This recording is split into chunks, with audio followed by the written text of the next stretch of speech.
really think that the buildings we're bombing, buildings that have been developed as targets over the course of the past weeks and months, still contain anything of relevance? Because if you do, you're a fool, and you should go work for Pete Hegseth. All of these buildings are empty. All of the factories are emptied.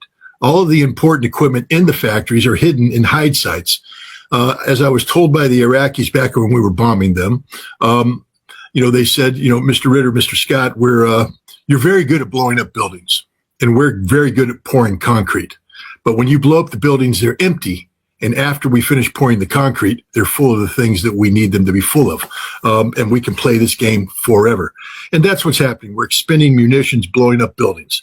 That's it. We're killing a handful of people. Tragically, we're killing a lot of innocent civilians. I think over 500 so far have died, including over 100 children, girls between the age of 6 and 12 who were killed in a school, struck because our intelligence sucks.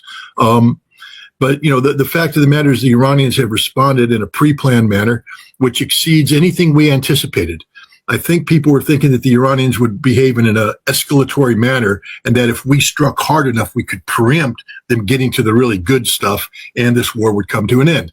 Instead, the Iranians came out swinging, and they're hitting not only with devastating effect, but they're hitting the totality of America's military infrastructure in the Middle East.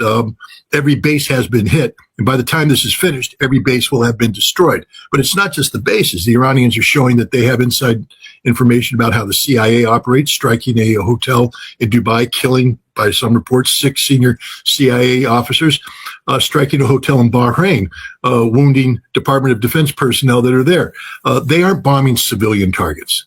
They're bombing command and control targets, legitimate targets. They're hitting targets that show insider information. For instance, when they strike a warehouse in a port facility in Qatar, that warehouse just happened to be the one that signed the contract last week with the Department of Defense to hold military equipment. Boom. We lost the war actually on the first 6 missiles that hit Iran, because those missiles hit Ali Khamenei. That was supposed to trigger regime collapse.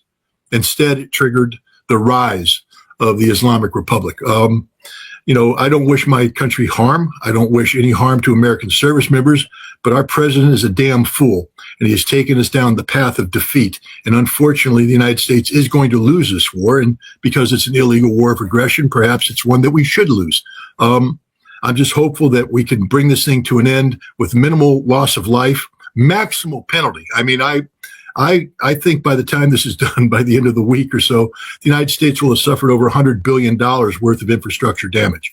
And that's a good thing, because by destroying the American military infrastructure in the Middle East, we ensure that America won't come back. And by demonstrating to the Gulf Arab states that America cannot provide a security shield, that we are a toothless paper tiger when it comes to actually defending people, they're going to be looking elsewhere for their security. And what that means is they're going to be seeking peace with Iran, not war with Iran. The Iranians, yes, for instance, the Strait of Hormuz has been shut for the first time. Iran has threatened to do this in the past. This time they did it. But, that's a simple on-off switch. Meaning that the moment the Iranians want traffic to go through, they just hit the on switch and here you go. If they want to shut it down, they hit the off switch. What they're demonstrating is they could do this at will. If you remember the Fifth Fleet in Bahrain, which Muharraq base doesn't exist anymore, but hey, too bad to be you. But the Fifth Fleet was saying, we can keep the Strait of Hormuz open anytime. They try to shut it. We're coming in like grease lightning. Well, that's been proven to be a lie. You can't. The Iranians have shut it down. There's not a damn thing you The other strikes, though, for instance, the Aramco strike, when you look at the satellite imagery, it did damage, but it did limited damage, and it didn't hit critical places. The Iranians have shown that they have the ability to be pinpoint in their accuracy. I mean, when you fly a drone into the room where the CIA guys are, you're pretty damn good. And what they hit were targets that would burn, but not targets that would destroy. Targets that could be contained. And so they sent a message to Saudi Arabia. We will take it all down. Every single thing. We will take it down because you can't stop us. There's nothing you can do to stop us. And it's up to you to tell the United States, don't touch our energy infrastructure.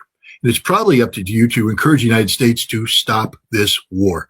But even if you don't want to stop this war, if they touch our energy infrastructure, you're dead. everything will go down. We just proved to you we can hit your most sensitive facility, and there wasn't a damn thing you could do about it. It's the same thing with Qatar. They were put on notice. Qatar makes money off the sale of gas. That's it. Giant gas station, liquid gas station. In Iran, sent the signal, we can shut it all down. We can kill everything.